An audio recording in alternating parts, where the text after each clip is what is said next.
موضوع حج کی خصوصیات۔ جو بھی شخص حج کا ارادہ کرے اس کا حج 3 صورتوں پر مشتمل ہوگا: حج قران، حج تمتع یا حج افراد۔ حج تمتع کرنے والا عمرہ کرنے کے بعد احرام سے حلال ہو جاتا ہے، جبکہ حج قران اور حج افراد کرنے والا احرام کی حالت میں رہے گا۔ اور حج کے اعمال 8ویں ذی الحجہ کے دن سے شروع ہوتے ہیں اور 13ویں دن پر ختم ہوتے ہیں۔ ذی الحجہ کا 8واں دن یعنی یوم الترویہ۔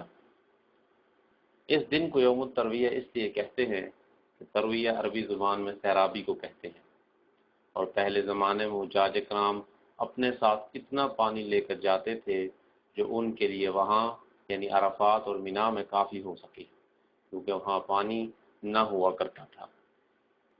حاجی کے لیے مسنون یہ ہے کہ وہ 8ویں کے دن ظہر سے پہلے احرام باندھے، اور وہ احرام باندھے اپنی جگہ سے، اگر مکہ میں ہے تو مکہ سے باندھے، اگر وہ مینا میں ہے تو مینا سے احرام باندھے، غسل کرے اور خوشبو لگائے اور احرام والے کپڑے پہنے اور تلبیہ حج کہے: لبیک اللہم حجا لبیک اللہم لبیک لبیک لا شریک لک لبیک ان الحمد والنعمت لک والملک لا شریک لک۔ مینا کی طرف جائے، وہاں ظہر، عصر، مغرب اور عشاء کی نمازیں پڑھے اور فجر کی نماز 9 ذی الحجہ کو ادا کرے۔ ہر نماز اس کے وقت میں ادا کرے اور 4 رکعت والی نماز میں قصر کرے گا، اور 9 ذی الحجہ کو سورج کے نکلنے تک مینا میں رہے گا، اور تلبیہ کثرت سے کہنا مسنون ہے۔ ذی الحجہ کا 9واں دن یعنی یوم عرفہ۔ اس دن جب سورج طلوع ہو تو حاجی تلبیہ کہتے ہوئے عرفہ کی جانب روانہ ہو، اور سنت طریقہ یہ ہے کہ حاجی مسجد نمرہ میں سورج کے زوال تک قیام کرے اگر یہ اس کے لیے آسان ہو۔ مسجد نمرہ عرفات کی حدود پر واقع ہے۔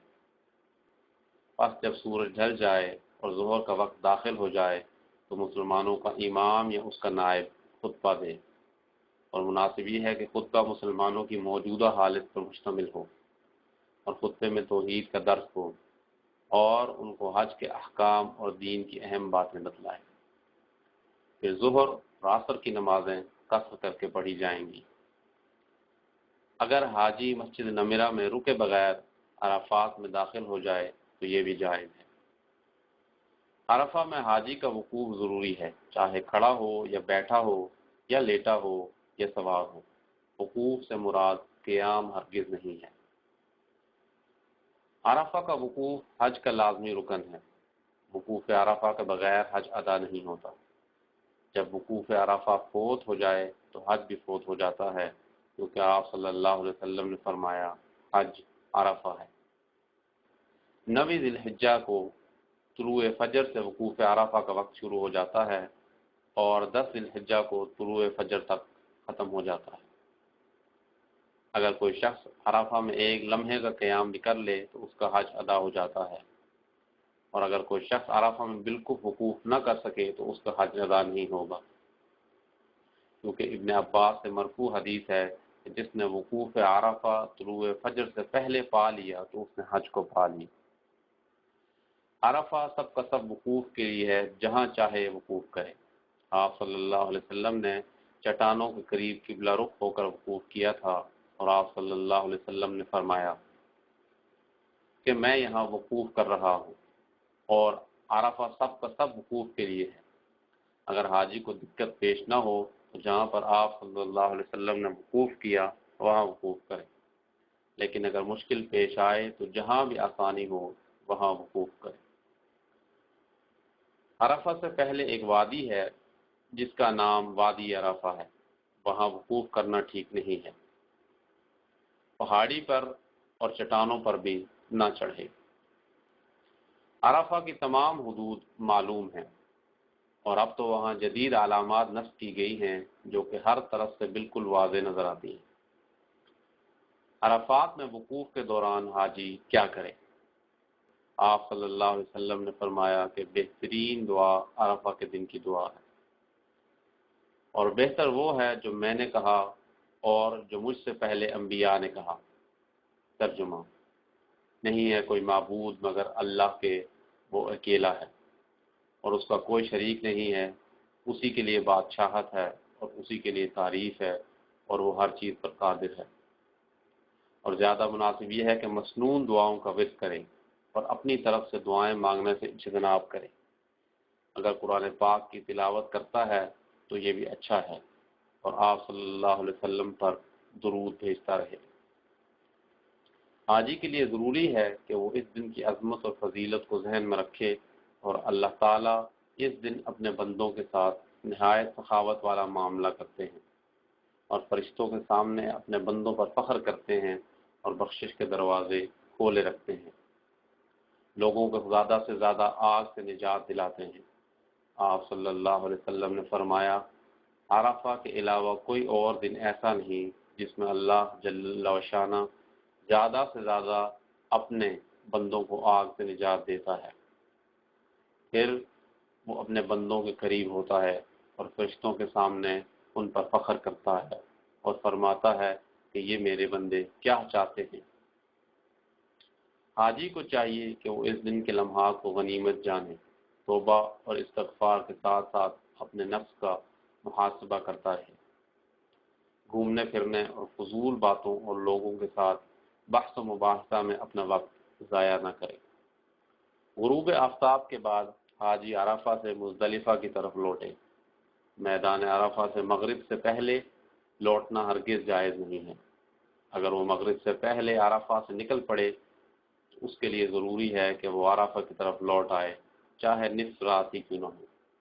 اگر وہ مغرب سے پہلے عرفہ سے نکلتا ہے اور واپس لوٹ کر نہیں آتا، اس پر دم یعنی قربانی لازم ہے، اور دم ایک بکری ہے یا گائے کا 7واں حصہ ہے۔ مزدلفہ کی طرف جانا اور وہاں رات گزارنے کا بیان۔ غروب آفتاب کے بعد حاجی عرفہ سے مزدلفہ کی طرف لوٹے، اور مسنون یہ ہے کہ حاجی سکون اور اطمینان کے ساتھ لوٹے، یہاں تک کہ وہ لوگوں کو تکلیف نہ پہنچائے، اور وہ تلبیہ کہنے والا اور اللہ کا ذکر کرتا ہے۔ حاجی مزدلفہ میں اپنے سامان وغیرہ رکھنے سے پہلے عشاء اور مغرب کی نماز کو ملا کر پڑھے اور عشاء کی نماز قصر کرے۔ مزدلفہ میں رات گزارنے کا حکم۔ اور مزدلفہ میں یہ رات گزارنی واجب ہے، اور فجر کی نماز سے پہلے وقت میں ادا کریں۔ مزدلفہ سے صرف عذر کی صورت میں جا سکتا ہے، جیسے کہ کمزور عورتیں اور بچے اور وہ لوگ جو ان کے رفیق سفر ہوں، اور خادمین حج بھی جا سکتے ہیں۔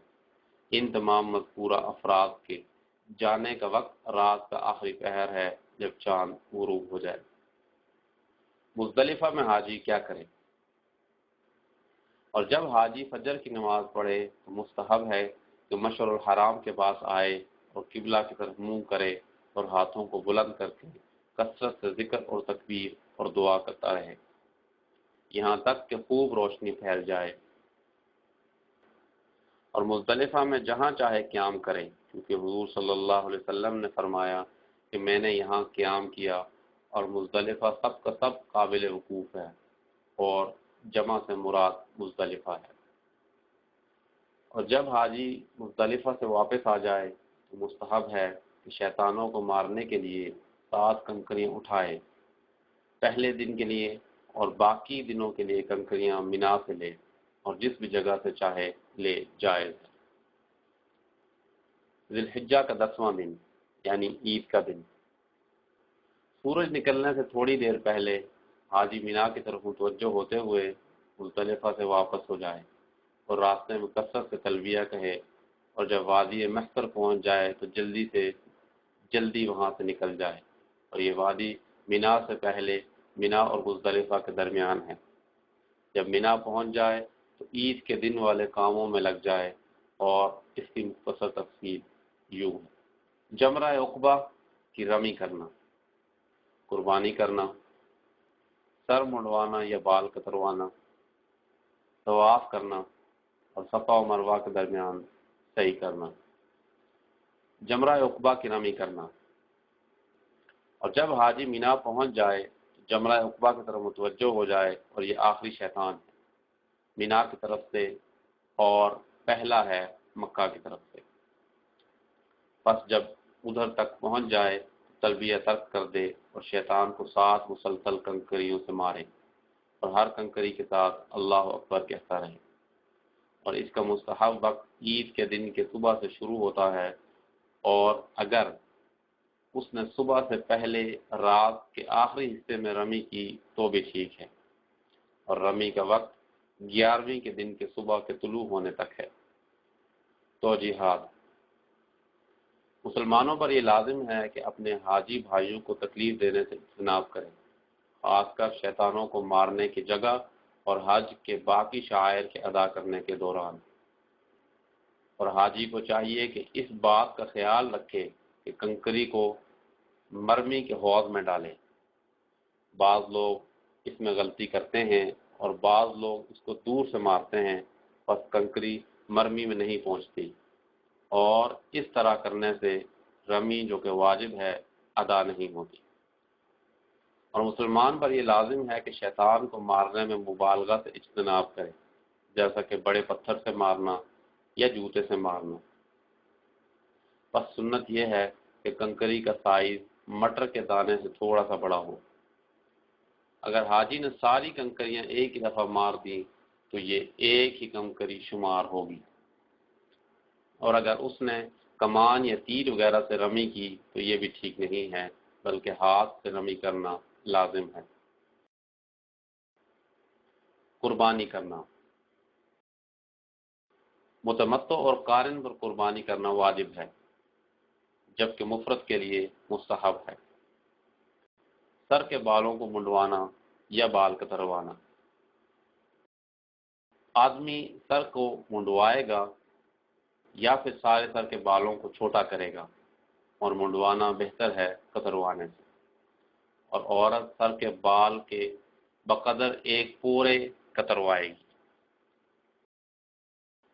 طواف افاضہ: اس طواف میں رمل اور اتباع نہیں ہے، اور طواف کے بعد مقام ابراہیم پر 2 رکعت ادا کریں، اور پہلی رکعت میں سورۃ الکافرون پڑھے اور دوسری رکعت میں سورۃ الاخلاص پڑھے، اگر اس جگہ نماز پڑھنے میں آسانی ہو۔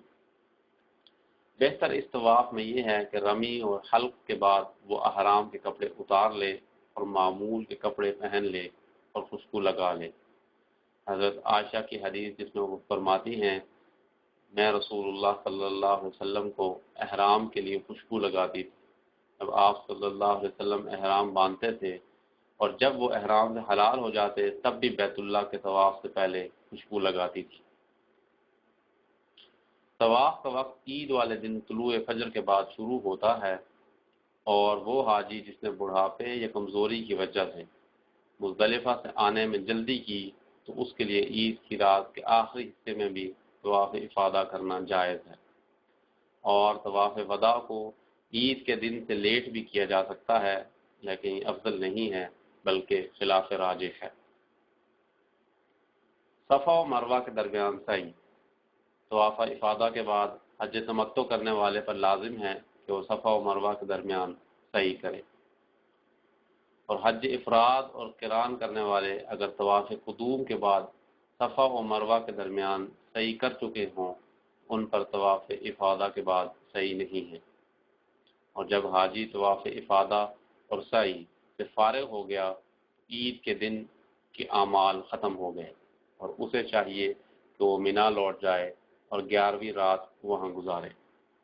عید کے دن کے اعمال کی ترتیب: عید کے دن اعمال گزری ہوئی ترتیب کے مطابق سنت ہیں، یعنی پہلے کنکریاں مارنا، پھر قربانی کرنا، پھر سر منڈوانا، پھر طواف کرنا، اور آخر میں سعی کرنا جس پر سعی ہو۔ اگر ان اعمال کی ادائیگی میں تقدیم اور تاخیر سے کام لیا گیا تو تب بھی جائز ہے، کیونکہ رسول اللہ صلی اللہ علیہ وسلم نے ترتیب پر زیادہ زور نہیں دیا۔ بس اگر کسی حاجی نے پہلے حلق کیا پھر رمی کی تو ٹھیک ہے، اور اگر پہلے قربانی ذبح کی پھر طواف کیا اور پھر شیطان کو کنکریاں ماری تب بھی ٹھیک ہے، کیونکہ جب رسول اللہ صلی اللہ علیہ وسلم سے اس دن کے اعمال میں تقدیم اور تاخیر کے بارے میں پوچھا گیا تو فرمایا کرو، کوئی حرج نقصان نہیں۔ پہلی حلت اور دوسری حلت۔ پہلی حلت عبارت ہے ان ممنوع چیزوں کے مباح ہونے سے جو احرام کی وجہ سے محرم پر حرام ہو گئی تھی۔ البتہ جماع عورتوں کے ساتھ بوس و کنار اور وقت نکاح جائز نہیں ہوتا۔ یہ تین چیزیں حاجی کے لیے اس وقت تک جائز نہیں ہوتی جب تک وہ مندرجہ ذیل کاموں میں سے کوئی سے دو کام نہیں کر لیتا: بڑے شیطان کو کنکریاں مارنا، سر منڈوانا یا بال چھوٹے کروانا، اور طواف مع سعی کرنا۔ دوسری حلت ان تمام چیزوں کے جائز ہونے سے عبارت ہے جو حرام کی وجہ سے محرم پر حرام ہوئے تھے، اور یہ حلت گزشتہ تمام اعمال کے سر انجام دینے کے بعد حاصل ہوتی ہے۔ قربانی کی ذبح کا حلت کے ساتھ کوئی تعلق نہیں ہے۔ اگر قربانی کی ذبح کو 11ویں دن تک کے لیے مؤخر کر دیا گیا اور عید کے دن کے دوسرے اعمال کر لیے تب بھی حلت حاصل ہو گئی، اگرچہ قربانی کو ذبح نہ کیا گیا ہو۔ تشریق کے دن۔ ایام تشریق 3 ہیں: ذوالحجہ کا 11واں، 12واں اور 13واں دن۔ ان دنوں کو ایام تشریق اس لیے کہا جاتا ہے کہ ان دنوں میں قربانی کے گوشت کو ٹکڑے ٹکڑے کیا جاتا ہے، پھر ان ٹکڑوں کو چھوٹے چھوٹے حصوں میں کاٹا جاتا ہے اور سورج کی روشنی میں سکھایا جاتا ہے۔ رسول اللہ صلی اللہ علیہ وسلم نے ان دنوں کے بارے میں فرمایا: خبردار، یہ دن کھانے پینے اور اللہ کو خوب یاد کرنے کے ہیں۔ ایام تشریق کے اعمال۔ 11واں دن اور اس کی رات۔ 11ویں رات مینا میں گزارنی واجب ہے۔ 11ویں دن سورج کے زوال کے بعد 3 شیطانوں کو کنکریاں ماری جائیں گی اور ہر شیطان کو 7 کنکریاں ماری جائیں گی۔ رمی کا طریقہ۔ حاجی پہلے شیطان سے شروع کرے گا اور اس کو پے در پے 7 کنکریاں مارے گا اور ہر کنکری کے ساتھ اللہ اکبر کہے گا، اور ہر کنکری کا حوض میں گرنا ضروری ہے۔ پھر اس جگہ سے تھوڑا سا آگے بڑھ کر دونوں ہاتھ اٹھا کر دعا مانگے گا، پھر درمیانے شیطان کو پہلے شیطان کی طرح 7 کنکریاں مارے گا اور پھر ہاتھ اٹھا کر دعا مانگے گا، اور آخر میں بڑے شیطان کو 7 کنکریاں مارے گا اور اس کے بعد دعا کے لیے کھڑا نہیں ہوگا۔ 12واں دن اور اس کی رات۔ 12ویں رات بھی مینا میں گزارنی واجب ہے، اور زوال شمس کے بعد 3 شیطانوں کو اسی طرح کنکریاں مارے گا جیسے اس نے 11ویں دن ماری تھی۔ اگر کوئی اس دن جلدی کرنا چاہتا ہے تو رمی کرنے کے بعد غروب آفتاب سے پہلے وہ مینا سے نکل کھڑا ہو۔ اگر سورج غروب ہو گیا اور مینا میں رہا تو اس کے لیے رات کا ٹھہرنا لازم ہو جاتا ہے، اور 13ویں دن کی رمی بھی لازم ہو جاتی ہے، لیکن بہتر یہی ہے کہ وہ تاخیر کرے۔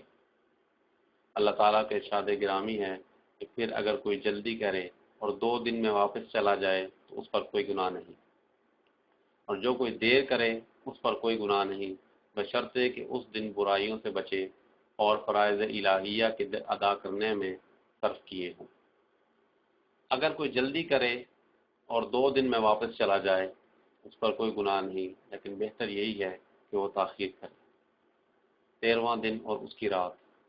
13ویں دن زوال کے بعد اسی طرح رمی کرے جس طرح اس نے 11ویں دن کی تھی، اور رمی کا وقت غروب آفتاب کے بعد ختم ہو جاتا ہے۔ اگر حاجی رمی میں تاخیر کرے تو کوئی حرج نہیں۔ ایام تشریق سب کے سب رمی کے لیے خاص ہیں۔ تاخیر شدہ رمی کا بیان۔ پہلے دن رمی جمرات ثلاثہ سے شروع کرے، پھر جمرہ صغریٰ کی طرف لوٹے، اور اس دن کے بعد والے دن رمی کرے، اور رمی کا مناسب وقت زوال کے بعد کا ہے۔ الوداعی طواف۔ جب حاجی مکہ سے نکلنے کا ارادہ کر لے تو الوداعی طواف کرے۔ یہ طواف بھی واجبات حج میں شامل ہے۔ حیض اور نفاس والی عورت پر یہ طواف واجب نہیں ہے۔ اگر حاجی طواف افاضہ کو عین رخصتی کے وقت تک مؤخر کرے تو جائز ہے، لیکن یہ افضلیت کے خلاف ہے۔ اگر طواف افادہ میں وداع کی نیت کرے تو یہ بھی کافی ہوگا، اور اس کے ساتھ حج اختتام پذیر ہوا، بس اللہ سے قبولیت کی دعا کرے۔